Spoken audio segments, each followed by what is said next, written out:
Jennifer Wallace is an award-winning journalist and author of the new bestseller, as we can tell, because now you can't buy it anywhere, Never Enough: When Achievement Pressure Becomes Toxic and What We Can Do About It. She's a frequent contributor to the Wall Street Journal and the Washington Post and appears on national television to discuss her articles and relevant topics in the news.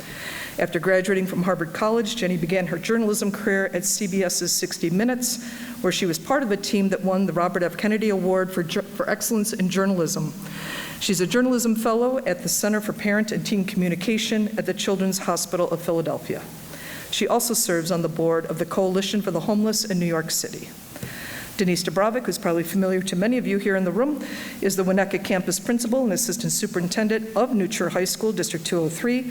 She is in her 26th year as a school administrator and has enjoyed a 12-year tenure here within the New Trier community. Denise is responsible for the overall campus operations, all student programming, activities, school climate, advisor program, athletics, and performing arts programs. She works closely with the New Trier Parents Association and the New Trier Fine Arts Association in supporting programming for students and parents. And now, a warm welcome to Jenny Wallace and Denise Dubrovik. So I thank you all for being here. Thank you, Lonnie. We've had a relationship with Lonnie since 2008. When she held her first fan event here. So thank you so much to you and your team for making this night happen. And of course, Jenny, thank you so much for being here. Before we had, Jenny came in a little bit early, and she actually met with some of our staff and our advisors, teachers, and some administrators. So thanks for your time. They really appreciated meeting you and hearing from you. I think probably the first question that I want to ask, that I think everybody in this room wants to know, is have you ever been to the principal's office? No. But I'm not against going to the principal's office. I always get that question, so I just want to make sure. So, getting to your book, a fabulous book, such an easy read, and as our teachers were reflecting earlier here, just how it resonates with us. I think when I read the book, I really felt like it was North Shore. It was this area, it was New Trier for sure, and also the generations that go through New Trier. We're fortunate that our students go through here, and then they return and they raise their kids here, and so we have many generations that I think have experienced a lot of what you mentioned in the book. And I also believe that this is not one person's problem, this is our community. So, as much as what the school is involved in and our responsibility, we have such a wonderful parent community, empathetic, caring. They want the best for their kids. And then, of course, our students. I couldn't be more proud of the types of students we have at New Trier. So there's so much in this book that I know is going to be used by some of our staff, and I'm hoping, a connection with our parents and working with our NTPA. So on behalf of our community, thank you for being here. Oh, thank you guys so much for having me. So the first thing I wanted to talk a little bit about is the book covered so many different topics. So, you had family life, society, culture, parenting, education, and you've become really an expert over several years. And then you put your career on hold, and then you wrote an article in 2019 for the Washington Post, and we're discussing a new study that was reporting the high achievement of schools, and that they're an at-risk group. So can you tell us a little bit about what inspired the article and your 4-year journey of writing the book? Yeah, so I'm a mother of 3 teenagers, and in 2019, my 8th grader, my oldest at the time, was heading into high school. And I realized I had 4 years left to really instill everything I thought that he would need to know in order to thrive in the world. And I was wondering, where to put my parental energies during those 4 years. At the same time, I was writing an article for the Washington Post that Denise just referenced that found that students attending what researchers call high-achieving schools like this, schools like where my children go, those kids were now officially an at-risk group, meaning they were 2 to 6 times more likely to suffer from clinical levels of anxiety, depression, and 2 to 3 times more likely to suffer from substance abuse disorder than the average American teen. And these were my kids that I was writing about. And so I wanted to know what I could do in my home to buffer against what researchers call the excessive pressure to achieve that permeates our culture. What I realized very quickly in researching this book is that the forces, the pressures are bigger than any one family, any one school, and any one community. And it's going to take all of us, all stakeholders, to buffer against the excessive pressure. So in the introduction, you addressed the question of privilege and whether we should be focused on the suffering of the top 20% of Americans. And then there's a quote in there from Sonia Luther, who was on this stage in 2008, the first fan event, that she says, quote, "No one is putting pain on a scale. A child in pain is a child in pain, and neither chooses their circumstance." In fact, this group of students seem to be at-risk population, and research bears that out. What can you tell us about that? Yeah. So when I first started researching this, I felt like maybe it could be a little awkward or even absurd to be talking about what economists call the favored fifth. These are the top 20 to 25% of household incomes. So this newly named at-risk group that I wrote about for the Washington Post and is sort of the center of the book, it's students who generally hail from families of combined income of $130,000 or more. Sonia Luther said to me, pain is not zero sum because there are children living in poverty and facing discrimination. Yes, they have our empathy. Obviously, what they are going through is enormous, but it does not mean that we can't have empathy for the other end of the socioeconomic spectrum. And so I took that to heart, and it's a question that I'm asked a lot, should we be paying attention to these kids? And what I will tell you is, in my 4 years of researching and writing this book and traveling around the country, I saw real pain. I met with families who had lost a loved one to suicide. I met students who were hospitalized because of the pressure. There was real suffering, and I think anyone who questions the suffering of these students has never met one. So you did extensive research and reporting in the book. How did you spend those 4 years? What did you learn, and who did you target for the research, and what studies or research did you do, if you could share? Yes. So I did a lot of research. I first started by working with a researcher that I know at Harvard. We wanted to conduct, I wanted to make sure that the pressure was not on the coasts or just in a few pocketed communities. And so we put together a parenting survey that we were hoping to get 1,000 parents to fill out. And within a few days, the survey actually snowballed, and 6,500 parents filled it out. And at the end of the survey, I asked parents if they'd be willing to be interviewed for the book. And hundreds of parents reached out. And so for 3.5 years, before COVID, after COVID, I traveled to places like Washington State, Maine, Jackson, Wyoming, Cleveland, Ohio, really all over, and interviewed families, including in Alaska, that are dealing with excessive pressure. One mother that I have in the book from Alaska said to me, "My children don't know what it is to have a traditional Thanksgiving because we are on the road with travel soccer every Thanksgiving." So the pressures that I'm writing about in this book, yes, they're academic pressures, but the pressures are really coming from everywhere. They are coming from social media. They are coming in the sports. When I was growing up, in the 70s and early 80s.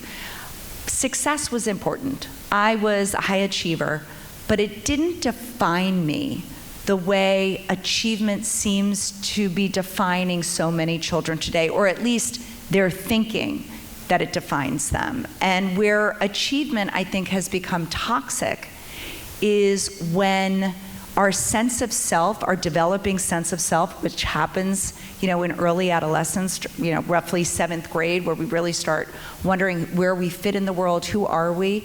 When a sense of self is developing and you are feeling like you only matter, you're only valued for what you achieve, it becomes toxic when your sense of self is reliant on achieving. And that's what I saw so often.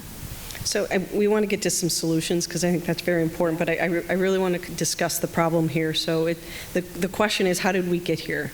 What are the drivers that got us here? But it's when you think about it, you were sharing some of those. We hear a lot at our school with our students: not enough sleep, not enough time, competitive athletics on the weekends. They're just busy, overscheduled. And like you were saying, when I was in school too, I'm not sure my parents even checked my report card. And things have changed. We didn't have power school, that's for sure.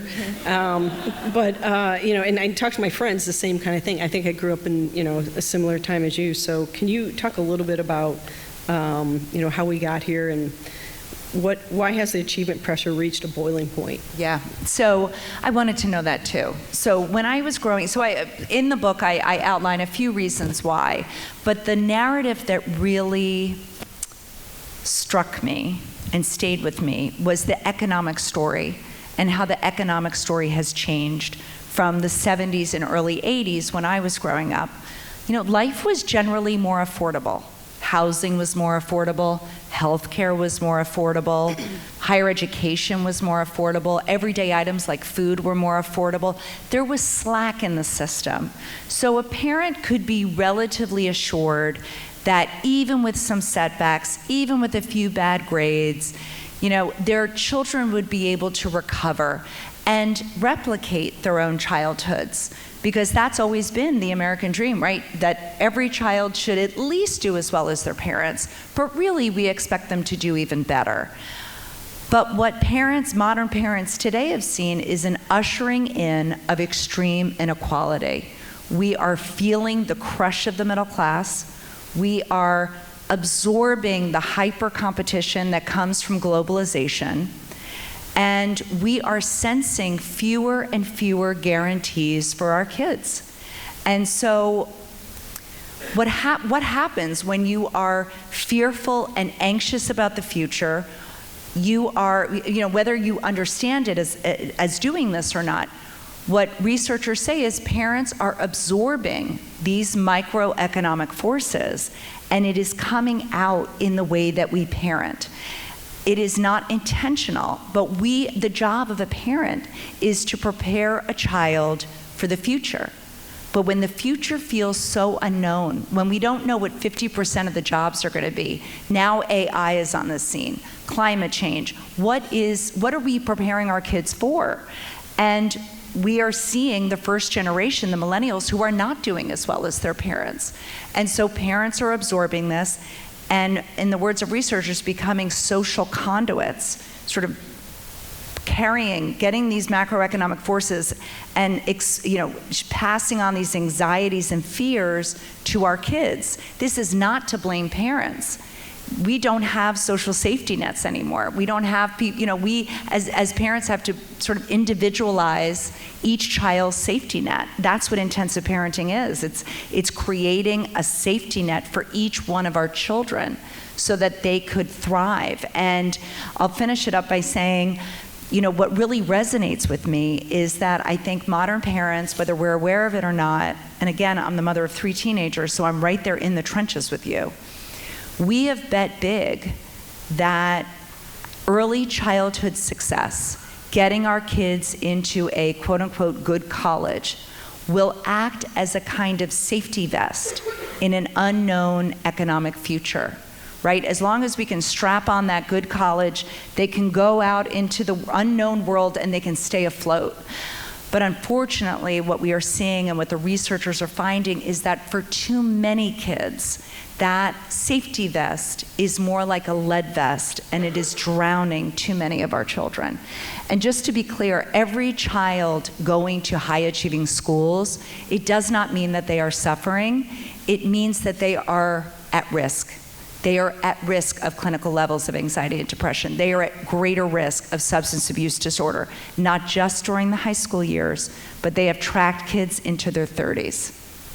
So I was thinking about some of the things that we talk to kids about in high school, and that is finding their passions. And you had a story in there about William, your son, and his passion. And I feel like for our students, it's like what is your passion, so you know what courses to take in high school, because then you need to know, what you need to take in college, and it just becomes this cycle.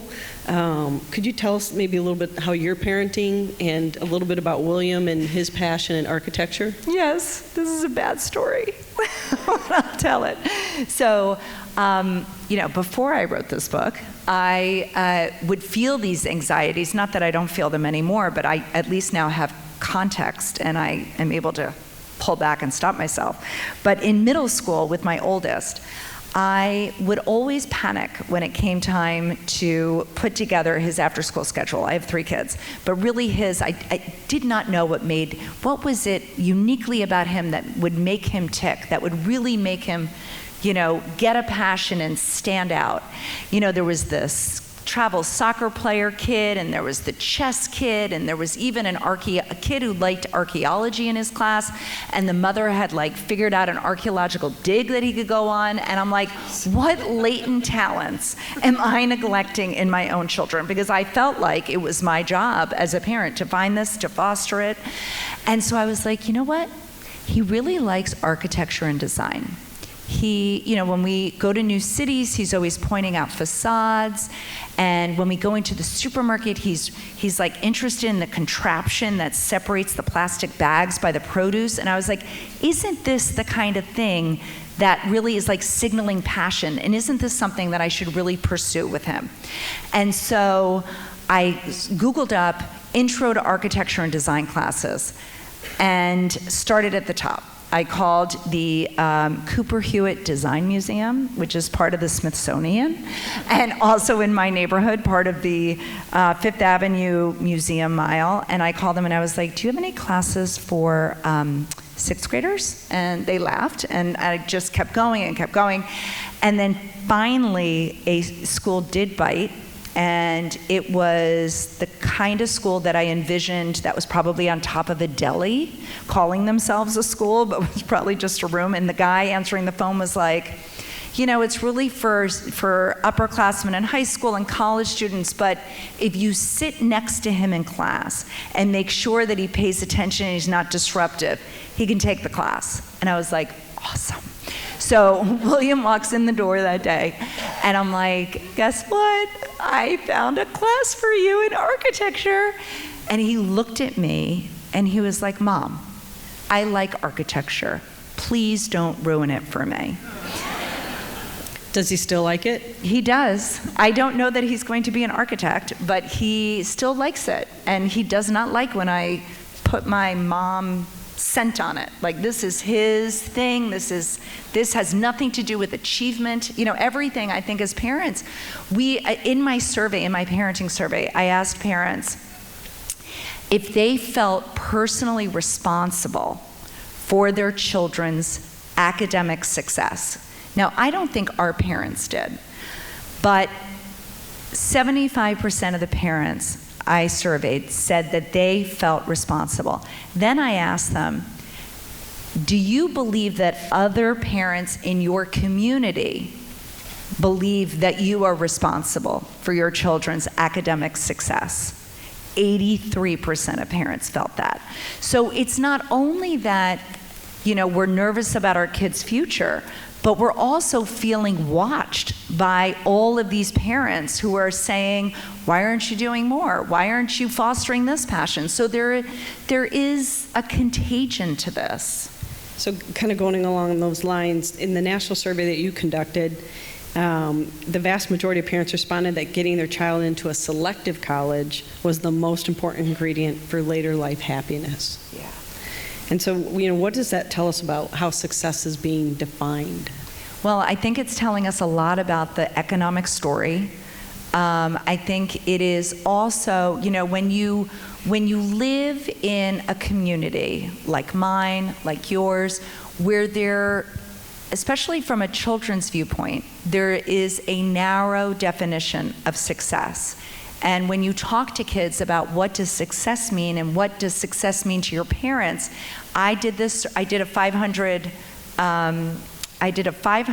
person survey of young adults ages 18 to 30, but most of them were in college.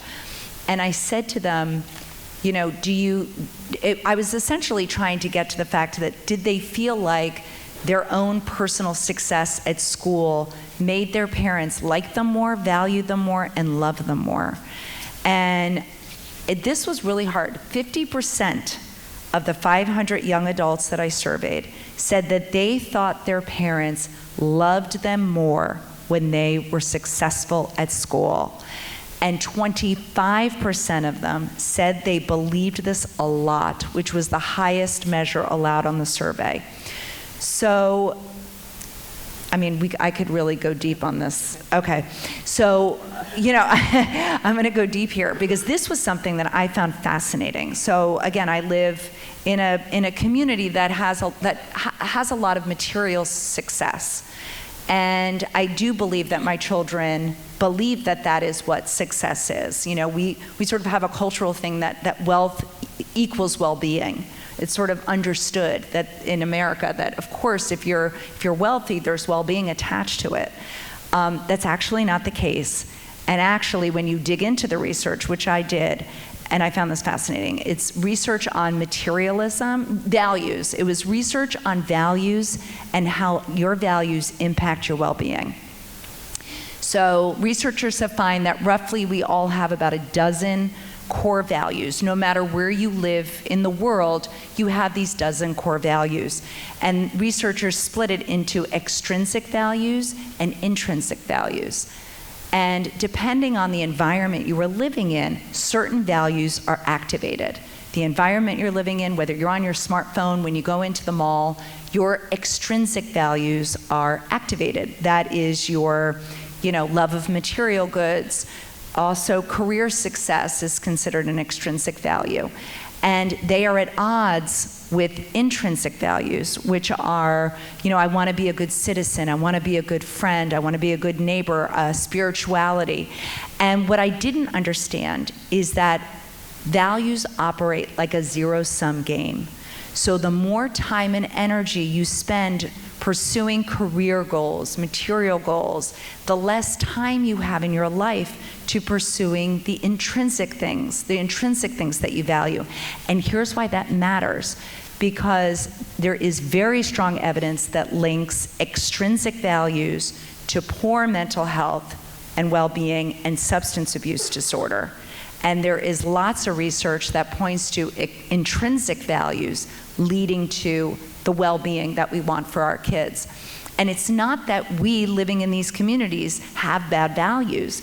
It's that these extrinsic values are activated all the time. And so as parents, and I was telling Denise this story, the researcher, Tim Kasser, I called him on the phone, and I said to him, short of moving out of New York City and short of pulling my kids out of their very academic school, what can I do to protect their well-being? And he was like, I don't buy the premise of your question. If you knew there was lead in the pipes, if you knew that living in this environment was bad for your kids, why would you keep them in it? And I was like, oh my God, thank God I'm not on Zoom, because I got all red. And then he said, but if you are going to stay in these communities, you need to be thoughtful about what you emphasize at home. And your home needs to be an area where intrinsic values are prioritized, because you need to be the values balance keeper for your kids. That was a long answer. That's a great answer. Could you read the chapter in there that we talked about? Yeah. Chapter 5, the beginning of that with Andrew. I haven't read this book in so long. Hold on, I hope I don't stumble. Okay. So it's a chapter titled Taking the Kettle Off the Heat. And that was actually a phrase that I got from a parent that I met. Okay. The subtitle of the chapter is Confronting Grind Culture. Andrew was planning his schedule for the fall of his junior year in high school, one that he knew would be critically important for college applications. As a 16-year-old growing up in an affluent community outside of Seattle, Andrew played travel soccer, mentored kids in his community, and thought he might want to be an engineer one day. Looking through the course catalog, He scanned for the math and science classes. If he could add another class to his schedule, doubling up on AP science classes, he believed it would improve his odds of getting admitted into a top engineering program. Which classes you were taking and the rigor of your schedule was a big topic of conversation at school. You ask your friends how many APs they're taking, and some people are taking a full load, and then you feel compelled to not slack off, so you add even more to your plate, Andrew said. In his high school, he explained, the expectation of the students was to take advantage of every opportunity available to you. So there's two parts to this that I want to ask you about. The first is, we experience this often in our community here, where parents are constantly battling what's the course load the student's taking, how much is too much, how do they balance that with the extracurriculars, because our kids are in all kinds of extracurriculars here, and so in this particular story, Andrew's parents actually were able to say no. So what would you say to parents to give them the courage to turn down the heat and say no to their child? Yeah, so I'm sure we'll get into this more as we look to the solutions, but for the book, I went in search of the kids who were doing well, despite the pressures in their environment. I wanted to know what they had in common, if anything. I wanted to know what their parents focused on at home. I wanted to know what their peer relationships were like, what school was like for them. And I came across 14 or so things that these healthy achievers had in common. And one of them was what you just pointed to, which was they had parents who acted as balance keepers in their children's lives. They insisted on things like their children getting 8 or 9 hours of sleep. They insisted that their children have time in their schedules for family, for extended family, for friends, for downtime. They insisted on it. They saw themselves as their kids' prefrontal cortexes, and they stood up against the pressure. And the way they did this was through knowing their values and being clear about their values. And being clear about your values is a daily, sometimes hourly practice. It wasn't that it was easy. It was that they knew them and they relied on a few close friends in their community that shared those values. Those friends could remind these parents when they wanted to sign up for travel soccer, why are we not signing up for travel soccer? And then the friend would say to them, because you value your time, your limited time as a family. So, this goes into, if I could just go a little bit more on this, because this was the most fascinating finding. Well, next to the solution, which we'll get to, I'm sure, but the most fascinating finding I found in my research was that the number one intervention for any child in distress is to make sure the primary caregivers, most often the mother, the father, the teachers, the primary caregivers, that their mental health and their support system is intact. Because a child's resilience rests on the resilience of the adults in their lives. And adult resilience rests on the depth of their relationships. So we are sold a bill of goods by the wellness industry that tells us, just do this bubble bath, download this meditation app, drink this tea, and you'll be resilient. Those are great stress reducers, but they are not going to make you resilient so that you could be the first responders that you are to your children's struggles. And so what these parents, the reason this mother and father could stand up against the tide is because they knew their values and they had people in their lives who supported them and held them up. And it gave them the courage to push back. And I will tell you, I love this family that I write about in the chapter. Her children, who I followed into their, so I followed a lot of families for over the course of 3+ years. Her kids did well, not despite their boundaries, their guardrails as parents, but I think because of it. And I saw this time and time again. This was a pattern I saw among the healthy achievers. So part of the piece with Andrew, he was sharing about the pressures that he has, and I think we hear that too here. Our students feel pressure, peer pressure. What did you learn about some of the peer pressure that students have and how they're managing that? Well, I hear a lot, I heard a lot from parents that, and I used to think myself, I have a child who puts a lot of pressure on herself. I only have one daughter, so she knows now who that is. And I used to think, well, she just puts the pressure on herself. Well, actually, I opted into the environment that she's going to school in.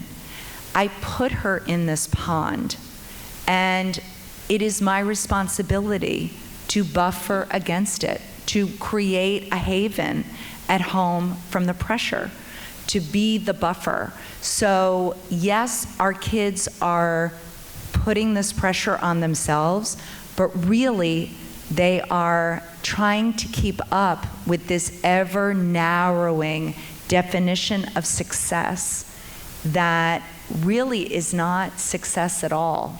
And anyway, the problems of kids putting the pressure, it's real.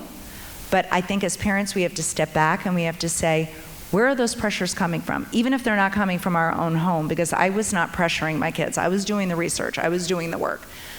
But I opted into environments that were giving her this pressure. And actually, one researcher said to me that his son was going to a very competitive school like ours. And, the dad was walking with him one day after dinner, and he said, the son was a senior applying out, and he said, where you go to college doesn't matter to me. I hope you know that. And the son said, BS. You sent me to a school where all we talk about is college. You can take the high road because you have me in an environment that's saturating me all day. So just to...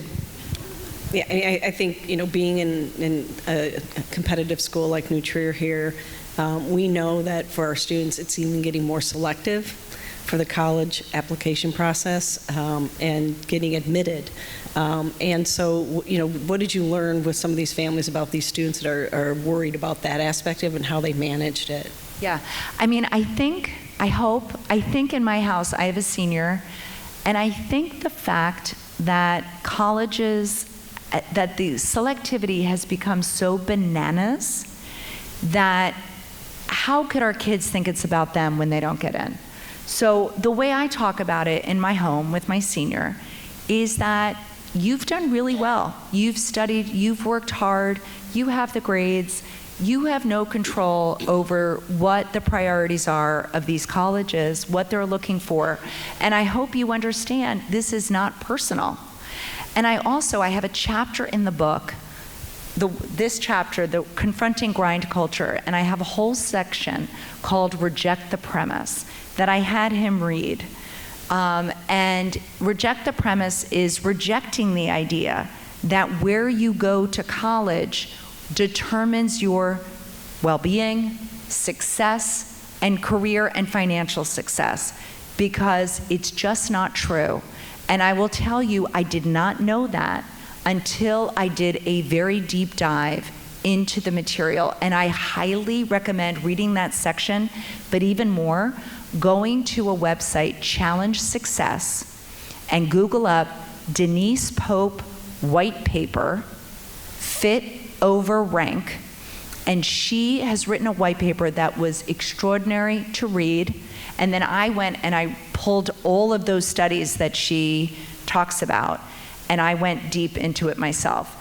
And I will tell you, it doesn't, there are several studies that I quote and she quotes. I'll give you just one of them because Purdue and Pew, I think it was, did a huge 30,000 student survey, and they followed kids from college into their careers, because the researchers wanted to know what led to midlife happiness, career success, financial success. Was it going to a private school or a large public university? Was it going to a highly selective school? What were the factors that actually led to the success that we all want for our kids? And what they found, and you can read the summary and then you can, in the index, go and read it yourself. What they found was a negligible effect on the size of the school, the rank of the school, negligible. But they did find 6 factors that actually did lead to that midlife career success, financial success, and well-being. And it was, did the child have a professor on campus who knew his or her name? Did the child feel that that adult was invested in them? Was the child given an opportunity to do a multi-semester project where they were able to use what they were learning and show it in their work? Were they engaged in at least one extracurricular activity? Did they feel a sense of connection with their peers? Those 6 factors, what made a child an undergraduate a success was, did they feel like they mattered on that campus? Did they feel valued? And were they given an opportunity and depended on to add meaningful value back? And it was the same thing. I was stunned. It was the same thing I found in the healthy achievers that I met. It boiled down to this. They felt valued for who they were deep at their core, away from their successes, away from their achievements, by their parents, by their peers, and by their wider community. And they were depended on to add value back at home, at school, and in the wider community. And the kids I met who were struggling the most felt like their value, their mattering, their worth was contingent on their performance. And the other group of kids, which actually surprised me, who were struggling the most, were kids who felt like they were valued at home. They felt important to their parents, but they were never depended on or relied on to add value back to anyone other than themselves and their own resumes. And so what these kids lacked was social proof that they mattered. They heard it in words, but they didn't see it. And so what mattering did was that it acted like a protective shield that buffered kids. So it wasn't that these healthy strivers I met, they were sometimes anxious, they were down, they'd have setbacks, they would have failures, but mattering acted like a buoy. It lifted them up. Setbacks were not an indictment of who they were.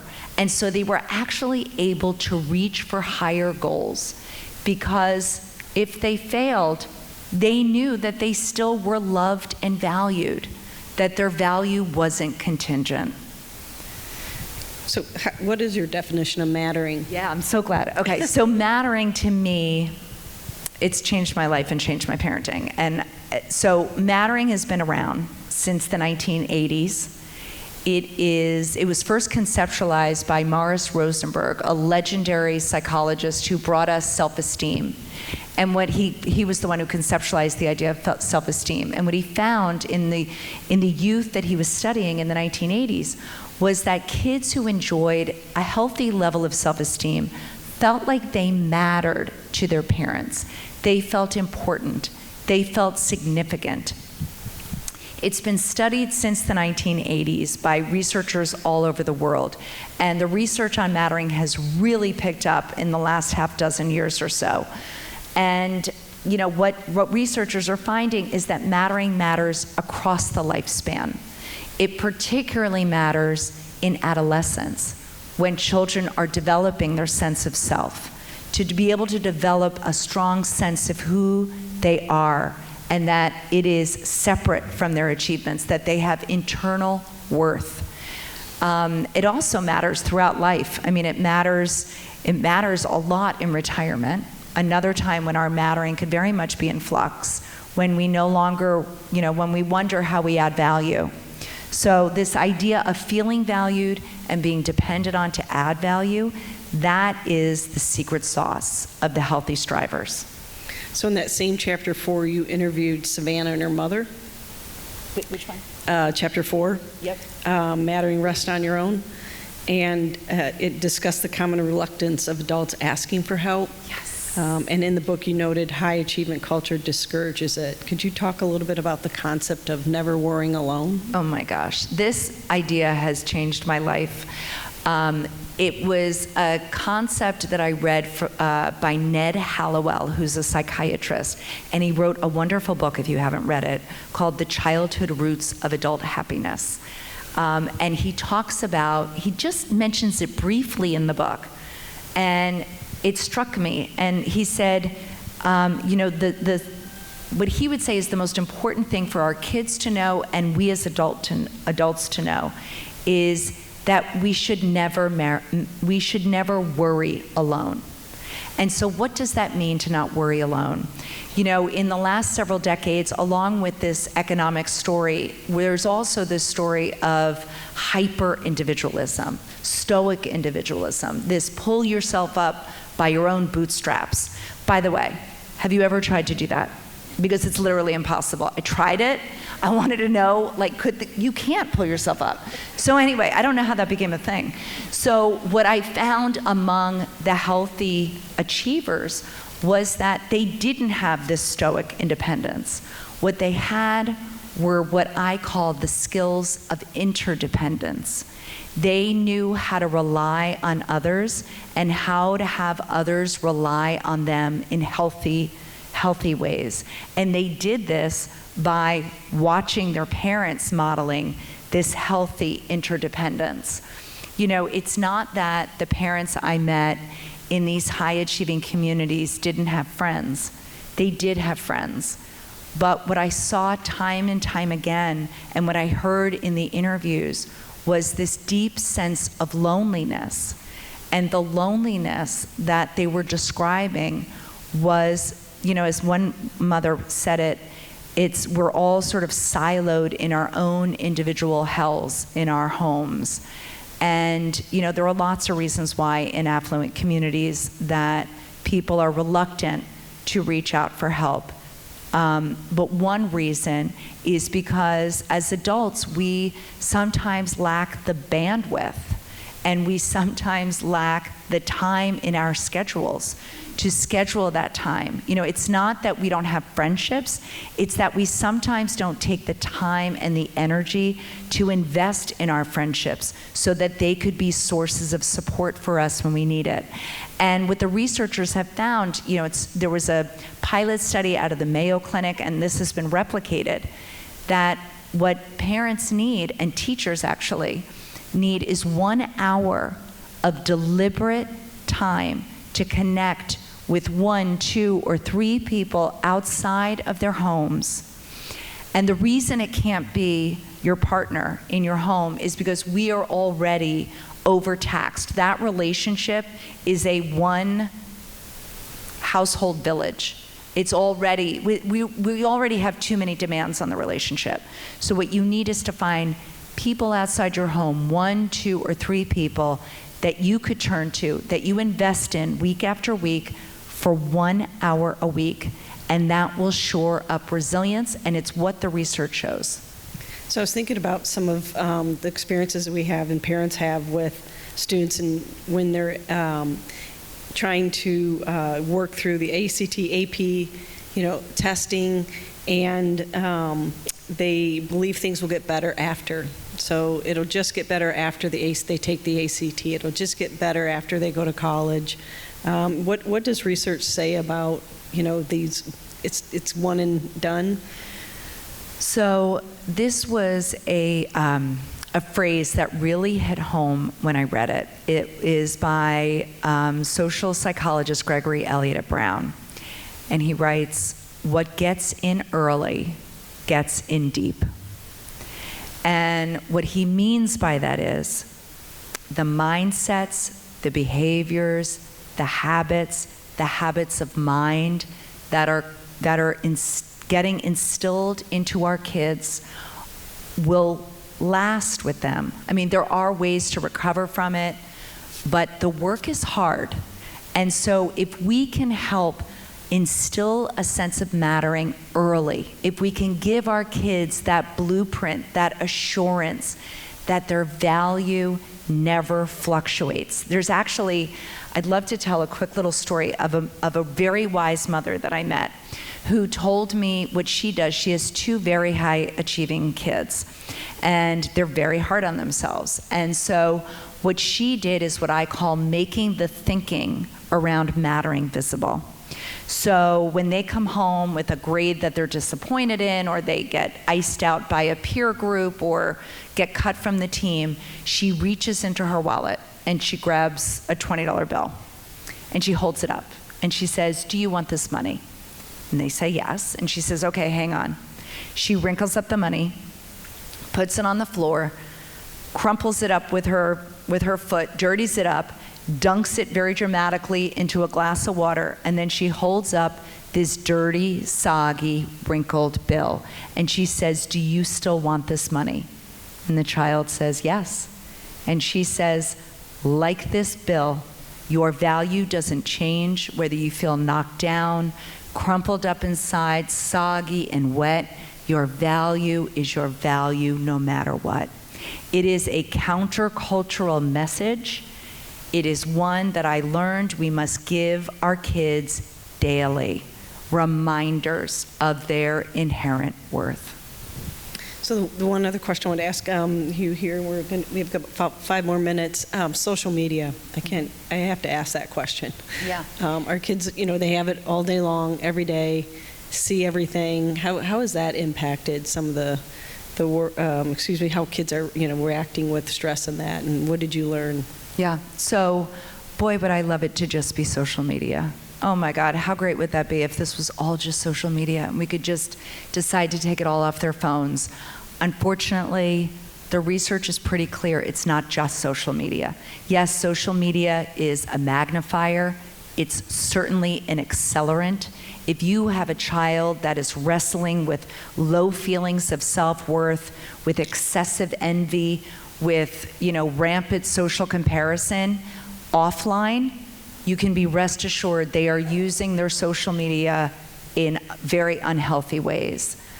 But what I fear about some of the narrative around social media is what I fear is that parents will take their eye off the ball. Because yes, social media, I believe, is an accelerant, is a magnifier, but it doesn't hit at the root. The root is this unmet need to matter, the unmet need to feel valued for who we are. And so we go on social media to hope, to try to prove our worth, to try to, so I wish it was social media. I think it's part of the problem, but it does not get to the root.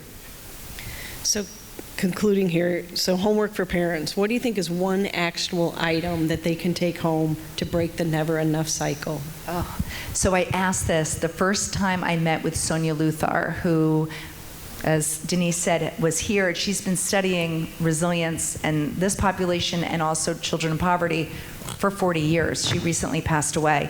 But my first conversation with her, I said, "Okay, what do I do tonight?" And she said, "Remember this. Minimize criticism, prioritize affection." And what she means by that is, be careful. Yes, parents should have standards. To make our kids feel like they matter, they have to know that we're invested in their future. We should have a bar. We should encourage our kids. We should want them to succeed, but we should be careful about how we communicate it and how we communicate it when they fail to do that, and to separate the deed from the doer. And it's really easy for a tired parent to rely on what psychologists call harsh criticism.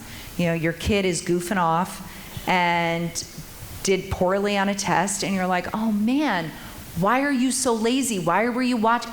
So the lazy, that is talking about them as a person. It's that their work habits were not up to par. So I get into it more in the book, but there is a way of separating the deed from the doer so that the criticism isn't harsh. And then the prioritize affection. One psychologist said to me, greet your child once a day the way the family dog greets you, with total, unabashed joy. Because our kids don't get to see that. We're so tired. Parents are there's so much on us. There's too much on us. But remember to show our kids once a day the joy they bring us. All right, so Lonnie, you're going to go to a little bit of Q&A? Yep, we are. Thank you. Great interview. Thank you so much. Thank you, Thank you. Jenny. Nice job.